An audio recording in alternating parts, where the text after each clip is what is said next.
Hey everybody, what is going on? It is Griffy Bones here with a quick tutorial showing you how to play One Piece DC and DBZ Butoden offline on the Citra emulator on your PC. And so this setup is a little bit unusual and it'll seem maybe a little complicated while I'm explaining it, but trust me, it is very simple and it only takes 5 to 10 minutes. And all you really need in order to do this is the emulator, a copy of the game. You need to make 4 regular folders, 2 throwaway user accounts, and you need to change 2 settings with a right click. Alright, let's get into it. So the first thing that you're going to want to do is you're going to want to download the emulator, which is called Citra. You can just search it. The Citra is the Nintendo 3DS emulator. You're going to want to download a manual download of the emulator. Do not get the regular download. Go to the manual download and get the latest build of Canary. Canary is the build optimized for netplay, and it's necessary for this. Do not get the executable. If you get a .exe and run a setup program, then it won't work. You need the manual download. Alright, and the next step is you're going to want to download all the game files and the necessary DLC files in order to play the latest versions and the crossplay between the games. Now, you can only get these in the One Piece DC Discord at this point, because we just recently figured out, I myself figured out offline versus, and one of our moderators figured out the crossplay. So this is currently the only place you can get it, so you just gotta join, and it's in the emulator setup section, and you can just follow the download links. And so then once you have that, you create a base folder. And so I titled it OPDC parse EX. You don't technically need this, but you're gonna wanna just organize everything in here. Alright, once you've created the folder, you're gonna wanna put everything in there, the emulator and all the game files. Then once you have everything there, you're going to want to create 2 folders. One called Player 1 and one called Player 2. And so what you do is you take the Citra zip, put it into the folder,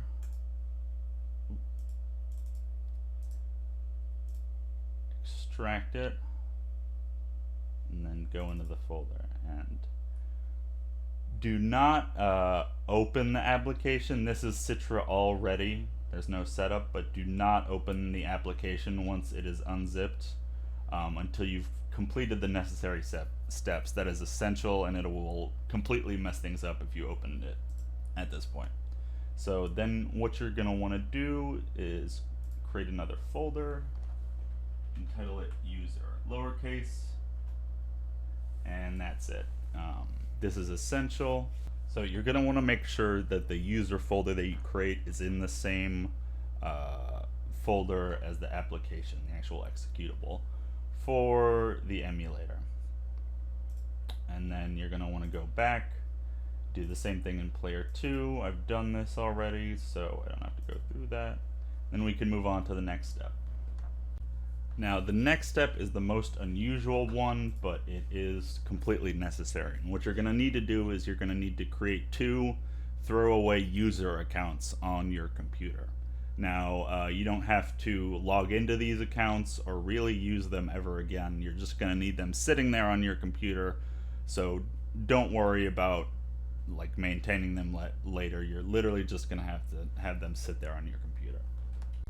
So this will depend on your PC and what copy of Windows you have, but just quickly for Windows 10 users at this time, you're going to want to go to Accounts, Family and Other Users, add someone else to this PC. I do not have this person's information. Add user without a Microsoft account, and then who's going to use this PC, creates it, call it Player 1 or whatever, and then password, I don't know, P1, it can be whatever, because you're not going to have to sign into it, so don't worry about it. Pet's name, 3 A's.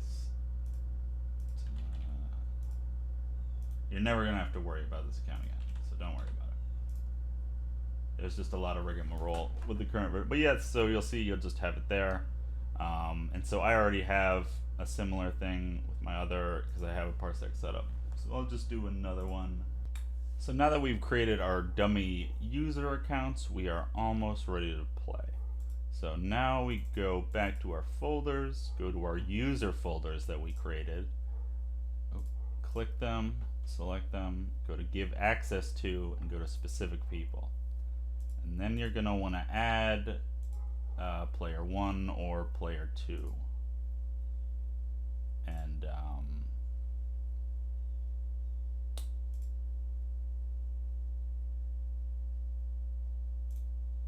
so it's okay if your like base PC account still has access to it, but you're gonna want to just make sure that you only add player 1 for player 1 and player 2 for player 2, and let them read and write it, give them full access to it and whatnot. Now from here, you're gonna want to just open up your application for the first time. You can open it now once you've given access to player 1. And so, would you like to say your data? You can say yes. I would say no for this. And so this is already a good sign because I have my own Citra account, which if I did this incorrectly would load up the games already. So this already means that I've done this right because it hasn't loaded up mine. So I can close it now, and so what I want to do is take the game files, copy, paste them in here, because you're going to want to keep them separate for each folder. And double click that, the game folder. So now I've put all the game folders in there, and so you can see I have at least one piece in there. That's good for now. And so we're going to close player 1. We're going to go to player 2. Open Citra. And boom. Okay, so this means that we have done this correctly. You can go back and add all the game files to this one.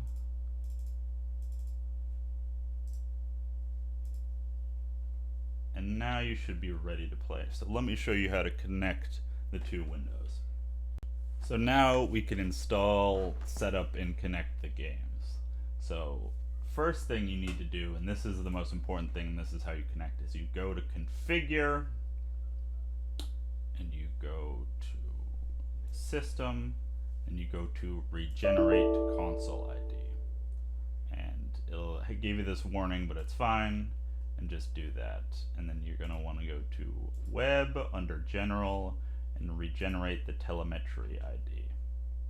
And so once you've done this, go to the other Citra, your player 2, go to configure, and then also go and check their console IDs. And so the console IDs and the telemetry ID should be different, and this is the essential part. So this is why you need to do this weird setup, is that if you do this wrong, these two will be the same regardless, because the way Citra regularly works is that if you install the application and open the window like anywhere, it just opens up your settings automatically, and so you can't connect to Windows because it just reads it as the same 3DS. So through this method, it tricks the computer into thinking that these are two different 3DSs, these two windows. So alright, we are set up. What you need to do is you need to first install the DLC for One Piece. And all you need to do is just go to File, Install CAIA, install the files, and then you need to install Dragonball, which the version we have is a CIA file. So you just hit install CIA and boom, it is installed. You install the latest update, which allows, you need the latest updates, which only we have in the Discord, in order to play the proper crossplay edition with the updated net play. And yeah, the net play is actually better in that edition. It's actually really good. Let's do the same thing over here. And once you are connected, you're gonna want to boot up One Piece on one emulator and Dragonball on the other. So you're gonna want to click through the menus. I'll just kind of give you a lot of stuff to click through. Press start a bunch of times. Dragonball, I'm gonna go to continue for my old save. One Piece. Oh, I had the sweet screen swap. Let me show you. Okay. So now I'm gonna host a room in One Piece. You can host a room in either game, but I'm just gonna show you One Piece. So go to the Wi-Fi local play symbol. It'll say you can crossplay. The top option is host game. The bottom option is search for game. So we're gonna go top. The first option is to play against a normal game against One Piece players. So if you want to play versus other people in One Piece, use this option. But if you want to play Dragon Ball players, go all the way to the right to the last option, the third one. Press A twice, and then you'll be hosting.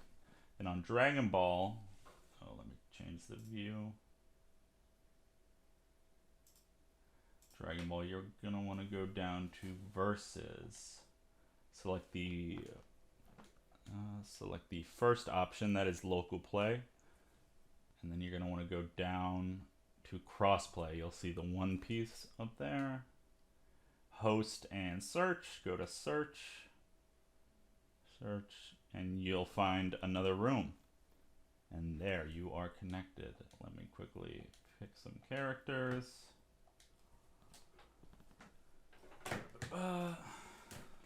And if you want all the characters unlocked and all the assists unlocked, you can find those in the Discord as well. But I don't have them loaded on here because I already have another citra folder like this. So you're going to want to press A at the versus screen here, but do not press A during the intros to the game, because if you let the intro play, it will severely reduce the lag and make the game much more playable. But we don't know a way around that, but that's just kind of how it is at this point. But we just kind of got this offline working for the first time, and it makes the game run better than it ever has. And so, boom, let me show you. I'm on my controller, and I'm playing Luffy, and I'm doing stuff. Yeah. Boom. So there, you're in the game. If you just set two controllers to different controls, you can play them, and the inputs will go. And so, what you may be wondering, yes, this is good. Can I change the display options, the way that you look at it?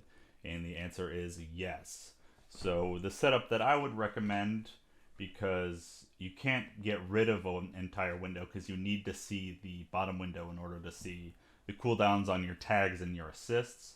So go to View, Screen Layout, Single Screen, and then go to Swap Screen, or simply press F9, and you will go to simply the assists. So you can just shrink this down. Yeah, shrink it down to even that. You have a tiny little assist window. Go to View, Large Screen, increase the size, and boom, there you are. You have this a 2D fighter that you can get around all the 3DS limitations and play on PC now. And so one last thing to note,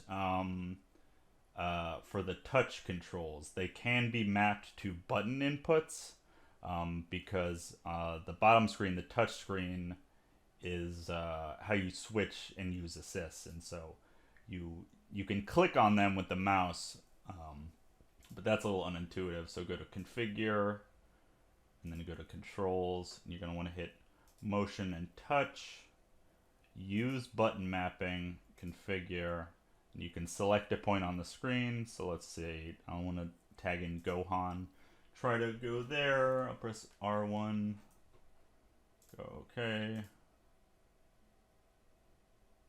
And then let's test it out. Yep, did that on my controller. And so sometimes it'll be finicky, sometimes it doesn't work and you gotta reset it. But eventually you can find a spot where it'll stick and then it'll be fine. So thank you for watching. I hope you enjoy playing these games. I hope you join us on the Discord and talking and playing these games. We're going to be having tournaments, net play tournaments, and hopefully offline tournaments eventually. But net play tournaments coming soon. And yeah, check us out. Have a good one.